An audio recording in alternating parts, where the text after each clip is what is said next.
I asked you that if you had something that you would, for our last session, a Bürgermeister, a folk tradition, a story that you once kind of knew about but forgot about, some little piece of Jewish folklore, history, tradition, to write it down and give it to me, and I would research it. So I have one.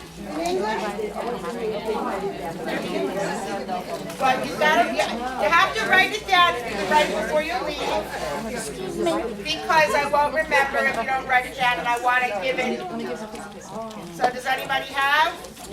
Pass them up, and I will do my best to get as many done as possible. So, I have to have it written down because I won't remember it otherwise. I'm sorry. So, I just got too much going on. So today, there was so much material when I started to research, to prepare for this class in Jewish folklore, legends, traditions, but so we really barely touched the iceberg. We had 13 sessions of this class, there will be. And we really, you could teach a college course on this. There's so much material, it's so deep, and there's so many things that we didn't cover. And honestly, I had so many ideas for things that I wanted to cover, and of course, so maybe we'll do part 2 of this next year, I don't know. But two of the areas that I thought really I didn't give any real service to were, one was the stories and the folklore that come from Sephardic Jewish communities. We really mostly spoke about Eastern Europe and the shtetl and Ashkenazi traditions. We did not at all get into the Sephardic tradition, and that could be a whole, any of these could be a whole class in themselves. But now we're getting to the end, and I wanted to give a little bit of time to stories from Israel, folklore and stories from and about Israel, both ancient and modern. And also I wanted to give some time to the folklore of the American Jewish community, because even in the time that that Jews have been in America, we have our own whole body of stories and lore that have to do with the American experience as living in Jewish life as in the American experience, which is very rich also. So today we're kind of going to do a little bit. Oh, and then the other thing that I wanted to cover that we didn't have time for, which I'm hoping next week with your Obermeisters that you're giving me, we're going to get into our life cycle traditions around birth, death, marriage, all of those life cycle events. So hopefully we'll be able to cover that some next week too. So today we're going to talk a little bit about, we're going to start off with some folk tales and lore of Israel, ancient and modern. And then we're going to, the second half of the class, hopefully we'll have time. I want to do a little bit of the American Jewish experience too. Okay? So, starting off with ancient lore about Israel. Anybody, let me give you an example. So here there is the land of Israel, and right now I don't want you to think about it in modern terms, but rather in ancient terms. Israel originally was, after the Roman expulsion, the Romans called Israel and that part of the world Palestine. That's how the name Palestine got started. And it wasn't only the little sliver of land that we think of as Israel today, that we know of with the border disputes and everything else. Palestine encompassed all the way to what we think of as Jordan and Lebanon, and on the other side Syria, and all of that and all of that part of the world was Roman Palestine. And after the Jewish expulsion from Palestine in the year 70, who's here's been to Rome? Anybody been to Rome and seen the Arch of Titus?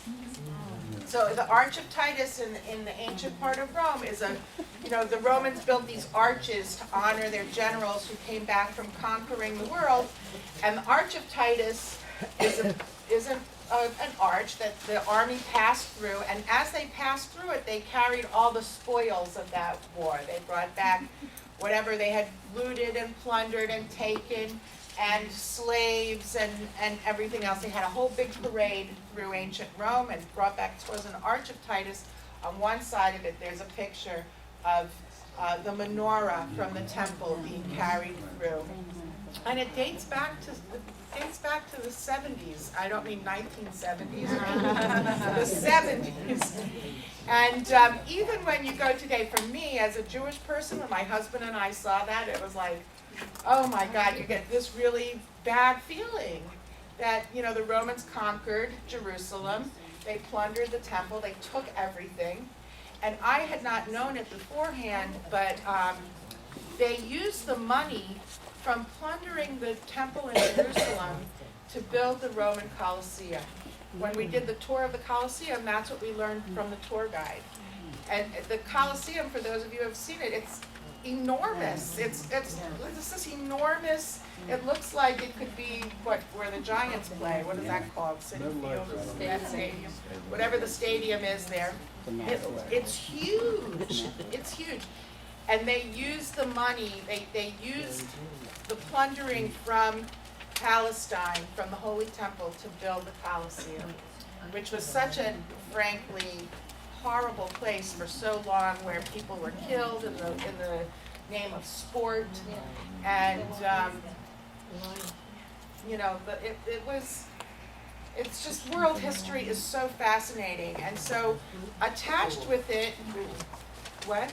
A lot of it is cruel, a lot of it is very uplifting also, but attached to that is all of the understories that we've been learning, just scratching the surface about, you know, the cultural stories that make up the folk tales, the legends, the folklore. So when the Romans left, you know, conquered, and then pretty much left, they left a skeleton government in Palestine to kind of keep things under control. And then they went back to Rome and built their arch. And just on the aside, Rome, the Jews of Rome have been in Rome since even before that time, because during the Roman Empire, Jews traded with Rome, and they had businesses, and there were Jews who lived in Rome at that time. And the Roman Jewish community is very ancient, and they have a language all their own that's kind of like Yiddish is Hebrew and German. It's Roman and ancient kind of Latin, little Italian that got in there through time, and Hebrew, and it's called Roma. I don't know if you ever did that, but it's a little interesting that Roma. Anyway, so the Romans left, and the land was still, you know, populated. And even though Jerusalem had been pretty, you know, been burned and destroyed, and people were exiled from Jerusalem, people still lived in the area. And the Jewish community scattered all over the world, as we know, but many still stayed in Palestine. And the seat where kind of the Jewish government became established was a town called Yavne. Has anybody ever been there, to Yavne? What's there? A lot of shops. There's a lot of shops. And there probably were a lot of shops in ancient times. But right adjacent to Yavne is an archaeological site, which if you ever go to Israel, I really recommend you go to, because it's mind-boggling. To me, it's one of those archaeological sites, it's just mind-boggling. It's called Sippori. Has anybody ever been to Sippori? Well, that's Sephora, but it's my geography is not great, but it's kind of in the north. That's not Bet Shan, is it? Is that Bet No, not Bet Shan. It's called Sippori. It's not quite up to the Galilee, but it's on the way.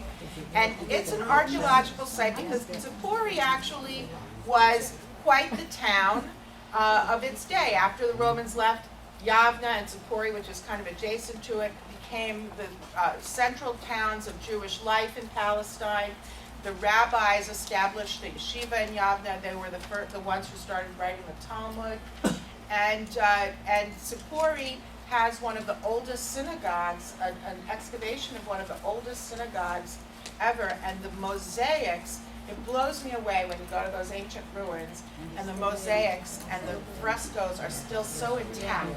You know, it's just like beautiful mosaics on the floors, and it was a time when the Jewish people had to reinvent themselves, because Jerusalem and the Holy Temple, which had been the center of Jewish life, was no more. So in the reinventing is when the Talmud became, started to be codified and written. They were writing down that oral law that we talked about way back in the beginning of this class, the Mishnah, and codifying and arguing and coming up with ways to live without Jerusalem, without the structure of Jerusalem and a Jewish governmental structure that was nationalistic, but that was in exile. So along with that came a lot of legends and stories, and of course, something that's not thought of as a legend but of course also the New Testament, and Christianity really came into its own in that time period, and more people around the world started to hear about Christianity and to become Christian. So a lot of the early legends of Christianity overlap with Jewish legends of the area. And so there are things that are incorporated into the New Testament, which are older legends and stories of Jewish life in the land of Palestine that became gospel in the New Testament. Just like in the Old Testament, in the Torah, the stories in the Torah were passed down from generations before. Those stories in the New Testament were passed down from generations before, and those generations were Jewish. Everybody got that? So many of the Christian Gospels are redacted Jewish stories from the time of Jesus and afterwards. They are Christian, make no mistake. They make up the body of the Christian canon, and they have importance and significance to Christians. But that's the foundation. So is that when you consider that Christianity first started to take off in that period? Yes, because what happened was, and I'm not an expert on this, I know but what happened is the Romans exiled people from that land. Along with that exile was a sect of Jews in their day, they still considered themselves Jewish, who were Christians. They were followers of Jesus Christ, who was a rabbi, who had been a rabbi, a very influential rabbi. And around his life, a whole mythology grew up, that was sacred. And these followers took that, what they called the gospel of peace, truth. They took that, and as they were dispersed around the world, it spread around the world. But Christianity really took over in Rome after Constantine became Christian, renounced pagan gods and became Christian. Although, in this period of the 70s, there are legends around the land of Israel, around Palestine, that say that Augustus Caesar lived in a village called Ruma, which was Little Rome. It was part of the Roman Empire, after all, not far from Yavna and Sippori, and that actually Augustus Caesar, there's Jewish legends that say that he studied with the rabbis of Yavna, and that he would go at night, and a lot of his wisdom as a ruler came from studying with the rabbis of Yavna. That's one of those legends. So other legends that took root was the story of Armageddon. Anybody know this story? What is Armageddon? What is people know that? What's Armageddon? It's known as the end of the world, and Armageddon is a concept that comes from the New Testament, and the word Armageddon is a pronunciation of actually two Hebrew words, Har, which means mountain, and Megiddo, which is the name of a mountain that is in the Galilee, Har Megiddo. And if you've traveled to Israel, you can go up. There's a beautiful park on the top of the mountain that overlooks the whole Jezreel Valley. But it's said in Christian tradition that it is in that spot where the great battle, which the world will come to an end, which will herald a messianic age, which will change the world as we know it, is going to happen in that spot. And the reason why it's going to happen in that spot comes from Jewish legends of antiquity. So, right nearby Har Megiddo, and it's kind of part of a little group of mountains. They're really very hilly kind of hills. But right by that, there's a place called Ein Harod. Anybody ever heard of Ein Harod?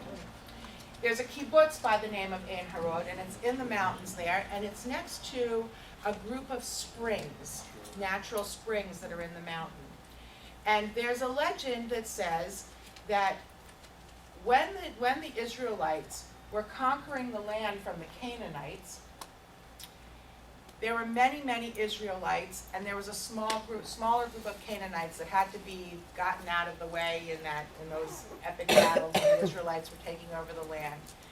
And God said to it was Gideon, who was the general at that time, take your men to Ein Harod, and whoever kneels down to the water, watch for me, who kneels down to the water and takes it with their hand and drinks, and who bends over and laps up the water like a dog. Remember, people drank directly from springs and lakes and things in those days.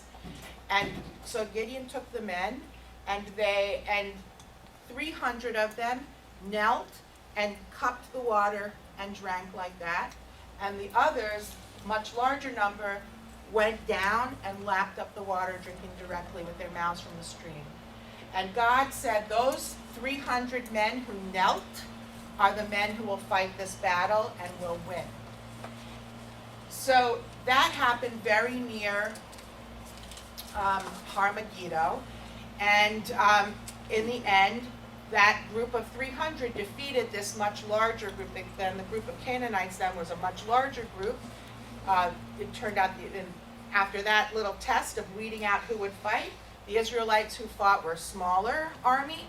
The Canaanites were larger, and yet they still prevailed by the hand of God, so the legend goes. And the reason why God said choose the men who knelt and took water with their hand is why. Anybody have any ideas on that? What? Smarter? Well, they were smarter. It was more human, right? It was a more human, civilized thing to take water, like that, and not like an animal beat down. But the legend says it's because the people who prostrated themselves and lapped up the water were used to prostrating themselves as though before idols. And so they would not, they were not as pure in worshiping the one God as those that knelt and took the water with their hand. Just an aside, on PBS, the archaeological shows. So a lot of the stuff, like King David stuff, they found. But they never, in the area of where the Jews supposedly took on the Canaanites, they never found anything that indicated that. What are you talking about? The battles. There was no evidence. There was no evidence. In the Sinai or in the land of Israel? I guess in the Sinai. Because archaeologically there has been archaeological, effort to determine this. We're getting off the topic a little bit, but it's okay because it does kind of fit in. There has been a search, and there's never been any archaeological evidence found that shows. The Torah says, the Bible says that when the Jews left Egypt, how many people left? 600,000. How many? 600,000. That's not a small number to be traipsing through the desert. And so archaeologists feel that there should be some sort of evidence of 40 years of traveling in the desert, camping, fires, eating in the desert, carrying your clay pots, waste and garbage, and there's never been any archaeological evidence found. Now, that being said, the Sinai is a very large place, and there's never been although there's ideas of what the route was, we are told that the Jews wandered in the desert, so we don't know exactly what the route was, but nonetheless, there is so far to date, no archaeological proof that 600 people wandered.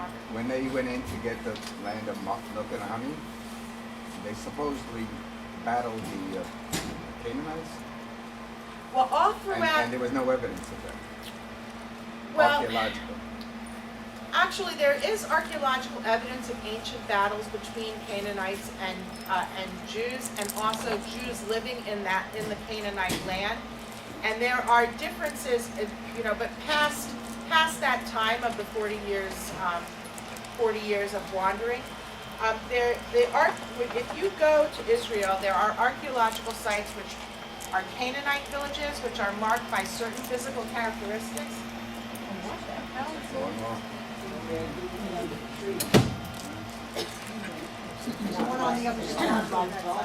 It's the leaves, they're blowing the leaves. Anyway, Canaanite villages and homes were laid out in a certain way. Israelite villages and homes were laid out in a different way, that were culturally different, and when you find the ruins, you can find evidence and be able to determine what was a Jewish village and what was a Canaanite village. Because just like now, in that part of the world, which is called, now we call it Judea and Samaria, there were non-Jewish villages, now there are Arabic villages and Jewish villages. So the Jewish villages had a certain way of building their houses with a courtyard in the middle, and other certain features which mark it as being Jewish. And the Canaanite houses were built circular houses. Their houses were, like yurts, circular, and did not have a common courtyard, but they had yards around each circular house. And there's also, frankly, in the garbage that you find, there's evidence of, pigs being raised or not being raised in the garbage. So the archaeology is fascinating. So anyway, back to Harmageddo and Armageddon. So the soldiers drank the water that way. They won that battle, and that battle happened there at Harmageddo. Subsequently, there are many famous biblical battles that happened there at Harmageddo, and in modern times, there was a huge battle in World War I, which was won by General Allenby, a British general named General Allenby, in that very same spot against the Ottomans, against the Turks, which was won there in Armageddon. And so, according to Christian tradition, this is the place. And it's also part of Jewish tradition, where the great battle between Gog and Magog is going to happen, and it is in this battle that the world will come to an end as we know it. What did you just say? Gog and Magog. The two forces that are going to fight the Battle of Armageddon are in the Bible are called Gog and Magog.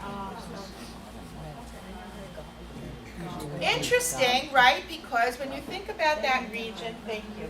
When you think about that region, excuse me. Oh, wait, we have it signed. When you think about that region and the political conflicts there today, many of these conflicts they are so ancient and have been going on for even before recorded history that, Gog and Magog, Arabs and Jews are very closely related. We're cousins, That's actually in the Torah?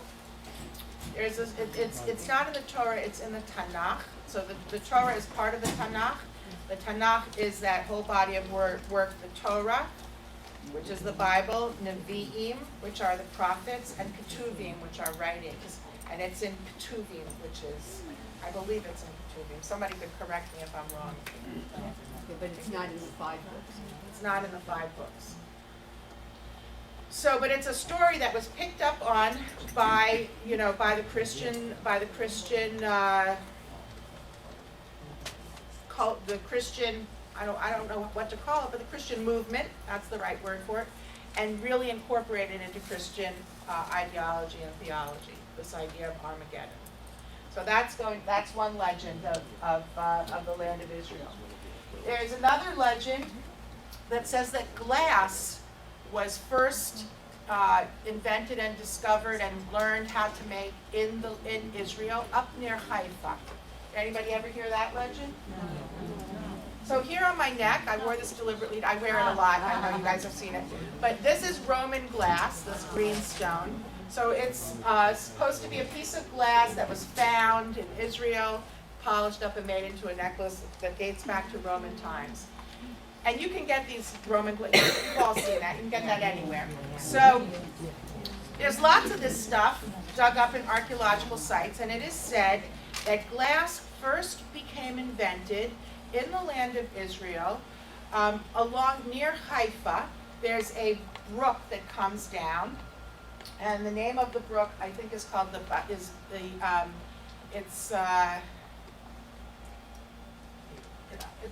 it's called anyway, it's not important. It's like the Bashir or something like that. But there's a little brook that comes down and feeds into the sea, a small river, but it's navigable, or it was in ancient times, and the Phoenicians would use it as a pass-through to get up across the northern part of Israel to the Sea of Galilee and come back. And along the shores of that brook in that northern part of Israel, the sand is very, very fine. And the legend says that the Phoenicians were navigating the river, and they needed to they camped by the side of the river at night, and when they built a fire on the sand, they didn't have enough fuel. So part of the cargo that they were carrying was something called, I'm going to say it wrong, natron or natron. Any chemists in the? So this is a type of a salt mineral that the Egyptians used for embalming, and was also used in ceramics as a glaze, as a ceramic glaze in ancient times. And this ship happened to be carrying this stuff, natron, which is a crystallized salt in its raw form. And it would burn if you set it on fire. And so the Phoenicians made little fires by the side to cook their food on the sand, using this natron as their fuel. And the end result, when the fires cooled, was this hardened, melted combination of natron and sand, which made glass. So from ancient times, from the Phoenician times on, that part of the world, Haifa and up through the north, that sand there, is known to be glass making. And there, in fact, today Israel has glass making factories in that region. And that sand was a very fine, powdery, they called it glass sand because it melted very easily, and that's supposedly where glass first got made. And then when the ancient Israelites divided up the land of Israel amongst themselves, that part of the world was given to the tribe of Zebulun, the 12 tribes of Israel, Zebulun, which were the seafarers, so they had the part of land there by Haifa and by the port. But because they had the beaches and the sand, Zebulun became glass makers. And that was a big industry of Israel, ancient Israel at the time. Another big industry that came up that Zebulun also engaged in was making a purple dye, just on the aside, which comes from mollusks. Mollusks. Tripping over my tongue. And it was discovered that the mollusks there that were on the rocks of the cliffs that are up there in the northern part of Israel, there's these mollusks that are here, and they have in them their blood or whatever it is purple, and that was harvested to make purple dye. and purple became the color of royalty. So those are two things that happened there in ancient Israel. So now I want to pass out a story that's not ancient. It's written by a writer named Shai Agnon, and his little biography is on the back of this page. So please pass them around, and then take a minute, and it's just this one page, The Fable of the Goat. Take a minute and read that story. If I don't have enough, you might have to share. Why don't you just read the story? Okay, I'll read it while you guys are reading it. Okay, this is not the story. This is some questions. So, S.Y. Agnon is a very, very famous Jewish writer. He, as you see from his biography, he was born in 1888 and lived till 1970. He was the first Hebrew writer to be awarded the Nobel Prize for Literature. And he started out writing in Yiddish, but he was one who with the Zionist movement was a very fervent Zionist, lived in Israel, and really started to write modern literature and stories in modern Hebrew.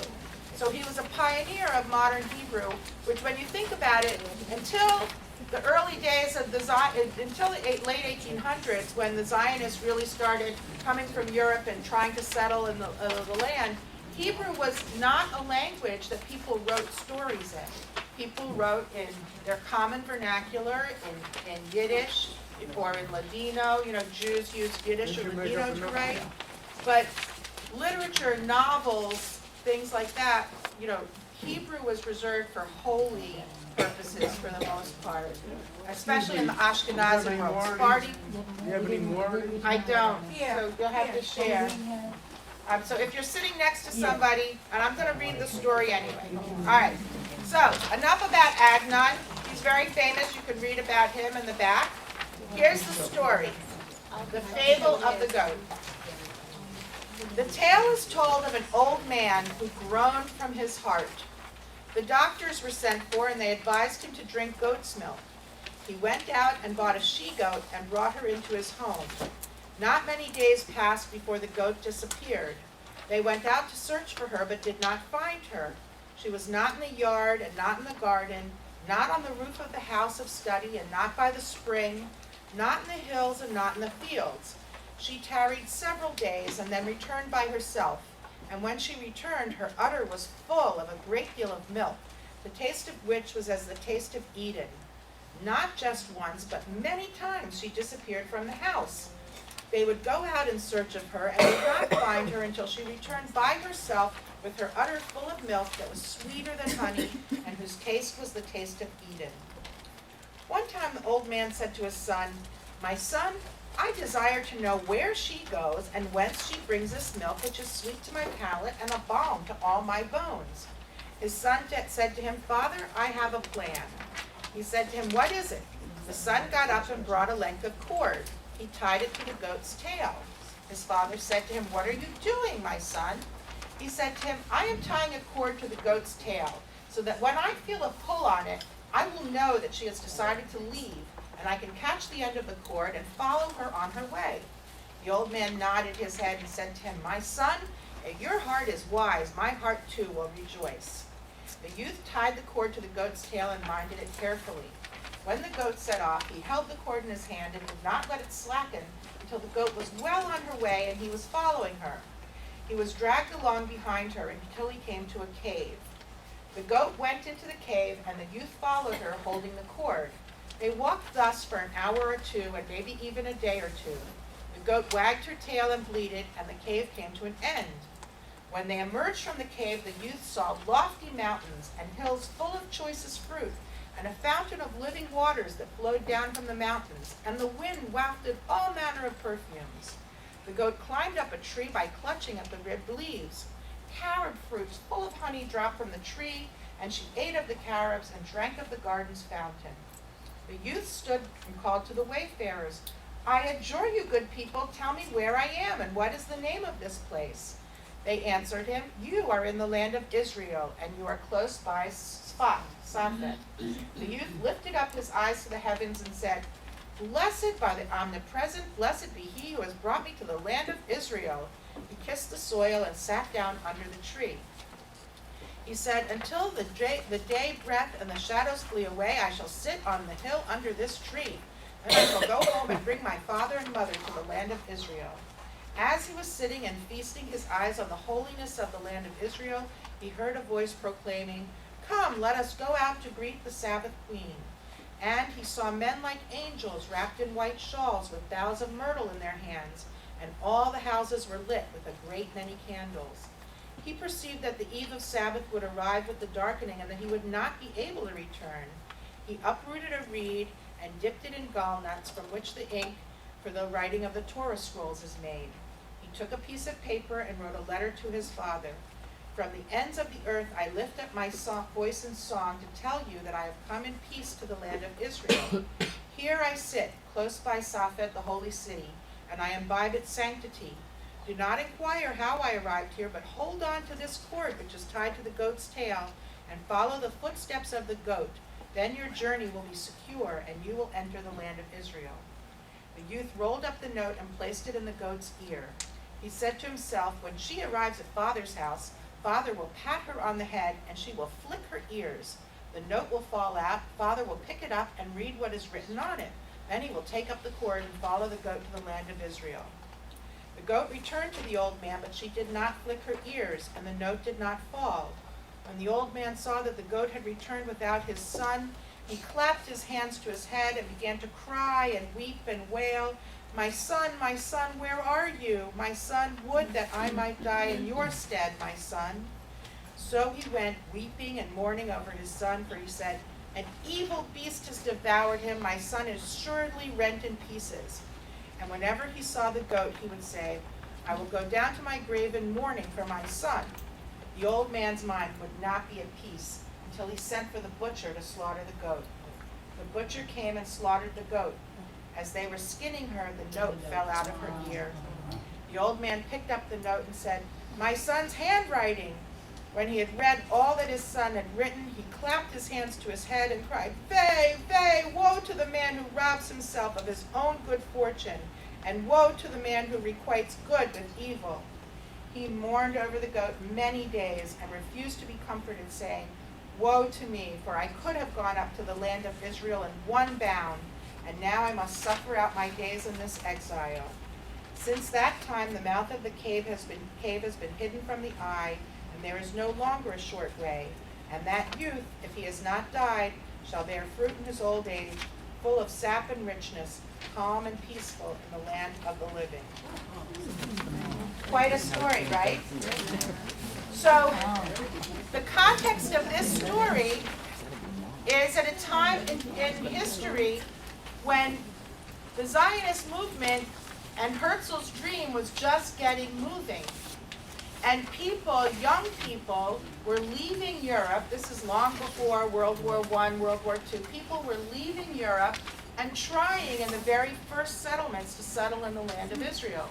And it wasn't easy. A lot of people came back. More people went back home to their home in Europe than stayed. But many stayed. And as time grew, more and more stayed. And as more and more stayed, towns grew and were built up, and life became easier and a little more comfortable, and time went on, and the young people, the youth, built the land of Israel, where the old guard, who wouldn't think about uprooting themselves, stayed behind in Europe. So the fable was, as I said, written in Hebrew. It's a very, very famous piece of literature, and it's got lots of different metaphors and allegories. Anybody see any similarities to other stories you know about? Yaakov thought that his son Joseph That's right. was Exactly. You're exactly right. The story of Jacob and his son. Remember, Joseph, his brothers sold him into slavery. They brought back his coat with blood on it, thinking he had been killed, and Jacob could not be comforted you know, from his son's death. That's part of it. Another part of it is this idea, this mystical idea. If you recall when I told you about the Kabbalists and how they would go out into the field dressed in white to welcome the Sabbath Queen, that idea of the Sabbath Queen. That's incorporated into here, the idea that you know, it was going to be the Sabbath, he couldn't travel and go back home, or else he would desecrate the Sabbath. The Sabbath stands for that time that reunited. When we learned about Kabbalah, the Sabbath is the time during the week when the Shekhinah is united with God, and we have, you know, we have harmony. So you can't, the idea that it was the eve of the Sabbath, that it was a time of harmony coming and he couldn't leave, or else he would desecrate it, is incorporated to it. So Agnon really was famous for using all these different Jewish themes for, and this is a very famous story, like I said, but it brings to light so many of the things that we have been talking about from day one, the biblical background of Jewish folklore and stories, mystical elements, almost a fairy tale type of thing. There's always this, you know, so many fairy tales start with, well, the king, the father was ill, they needed this special milk. I mean, that's a very common theme. The goat itself having a magical way, and the goat being, you know, an animal that, if you think about Yom Kippur, the Day of Atonement, what's the ancient, what do we read on Yom Kippur about what people did in the days of the temple with the goats and sacrifices? Anybody remember?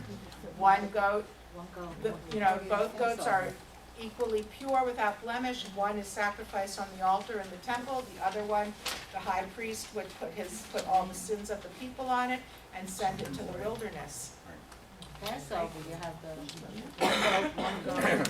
Passover, the goat, you have one only kid, you know, Had Gadya, one only kid. So goat itself in Jewish folklore is a very mystical animal that holds a lot of significance. So any questions or thoughts about Agnon and his stories? Okay, this may not be true, but I was told by a rabbi that the Sabbath is even holier than like Yom Kippur or any of them. They always say that. Yes, that is true. Because the Sabbath happens, it's a gift that happens every week. Someone also told me that there's an order of saying, greeting somebody on Shabbos. First you say the Shabbos, then you say the holiday, it might be Yom Kippur or whatever, or Good Yom Tov. You say after you say Good That's right. So what she said is, if a holiday falls on a Sabbath, you always say, Good Shabbos, Shabbat Shalom, have a nice Sabbath, before you say, Happy Holiday, Good Yom Tov, you know, Chag Sameach, whatever. So, okay, so food for thought, and then we're going to end on a fun note, because I told you, and we're doing a whole entire leap ahead to the 20th century here in America. This book, you know, my parents had on their shelf for years, and I always loved this book.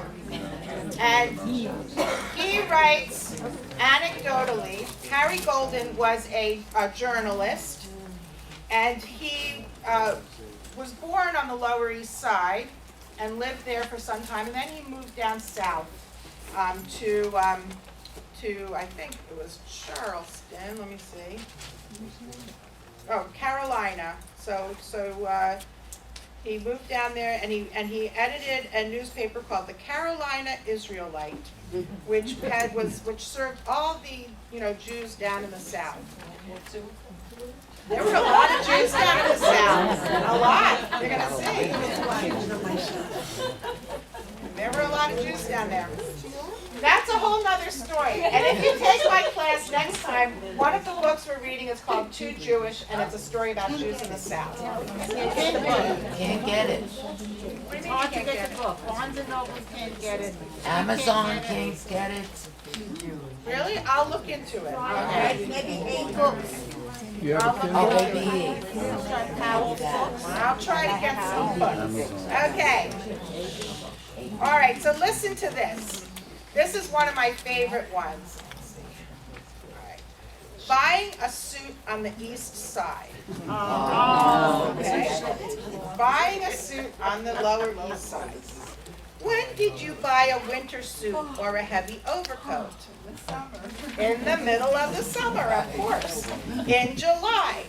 August was even better. In the summer, you could get a bargain. You could maybe pick up a good blue serge suit or a heavy woolen overcoat from the stock which the fellow had not sold during the previous winter, and so the hotter the day, the better. Usually it turned out to be the hottest Sunday of the year. It was always Sunday. You wanted to take along as many members of the family as possible. You left nothing to chance. The word went down. We are buying Jaime a winter suit. And the matter was prepared carefully. It had to be on a Sunday because of the maven.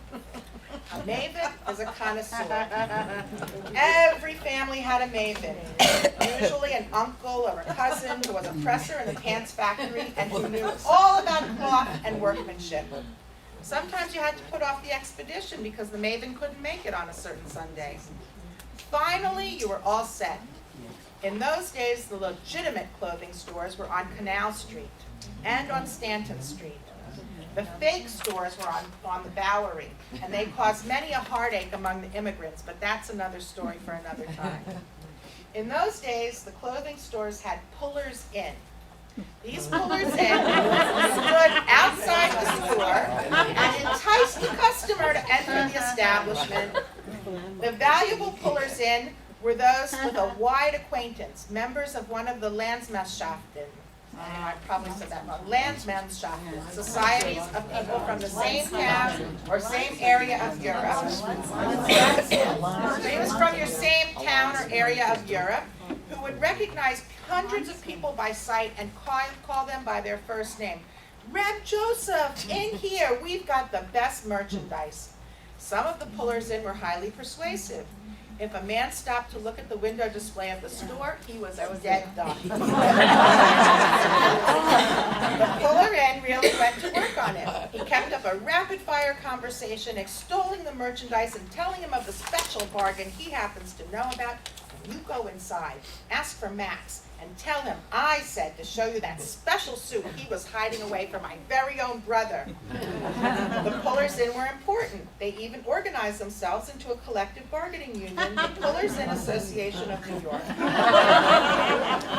Often a puller, I would believe that really existed. Often a puller in would lose his job in one store and work for a competitor within calling distance. And if someone stopped off at his former employer's store, he'd call out all the curses he knew, maybe that the boss over there does not pay his help. Now, let us get back to the family. It's the hottest Sunday in August. Everybody is there. The mother, the father, the oldest brother, the maven, and of course, the 13-year-old son, Jaime, who was to get the first suit bought expressly for him, a blue serge suit which he is to wear for the first time on the high holy days the following October.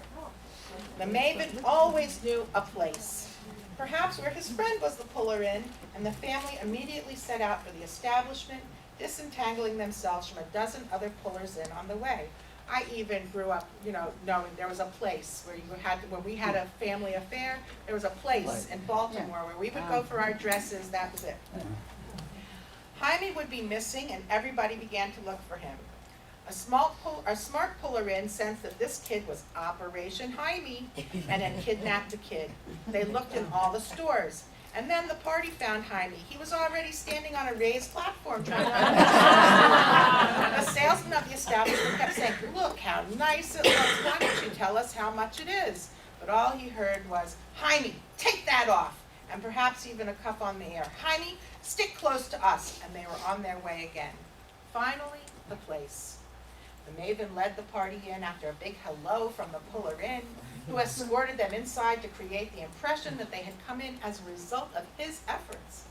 The mother picked a stool and seated herself at a point where her eyes could sweep the stairway to the basement, the front door, the mirror, the sales force, and the raised platform where the important work was to be done during the next hour or so. Once seated comfortably, she began to cool herself with a big palm leaf fan and nodded her head for the operations to begin. The salesman started a big spiel, a big to-do, and everyone let the mother do the preliminary talking. The mother had to do the preliminary talking, right? Her attitude was always challenging with overtones of belligerency. This was good tactics as a bargaining point. The mother raised her arm and said, "Never mind the talk. All we want here is a little soup for a bar mitzvah boy." The idea was always to minimize the project, use the word little as often as possible, and the religious overtones, bar mitzvah, confirmation, couldn't hurt even though the salesman had heard it 100 times that weekend. The father, older brother, and the maven took their places in receiving line style to the right of the platform. Jaime, of course, was already standing there with his pants off. The salesman said, "I've got just what you want," and started to go toward the basement steps. He had 1,000 suits on the floor, but he always went to the basement. This gave him a good talking point. The suit was special.